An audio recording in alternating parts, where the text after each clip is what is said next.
В Сосногорске выявили самую обаятельную семью. Итоги одноименного фотоконкурса подвели в понедельник в городском музее. Конкурс посвящен Году молодежи, который объявлен в Коме. К участию принимались фотографии жителей всего Сосногорского района. Первый блин комом не вышел. В адрес организаторов были присланы десятки снимков. Молодежный районный фотоконкурс «Самая обаятельная семья» проводился в нашем районе впервые. Этим конкурсом очень заинтересовались сосногорские семьи, активно приняли участие в этом конкурсе, и мы хотим, чтобы этот конкурс стал традиционным. Лучшие фотографии были выставлены в городском музее. Там же и подвели итоги конкурса. Фото семьи Пестовых удостоилось второго места. О конкурсе, признался отец семейства, узнали от знакомых. Над выбором фото долго не думали.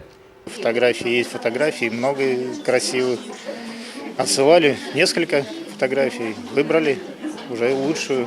Первое место заняла семья Коломейцевых. Правда, на подведение итогов жители Нижнего Одессы приехать не смогли. Их поздравили заочно.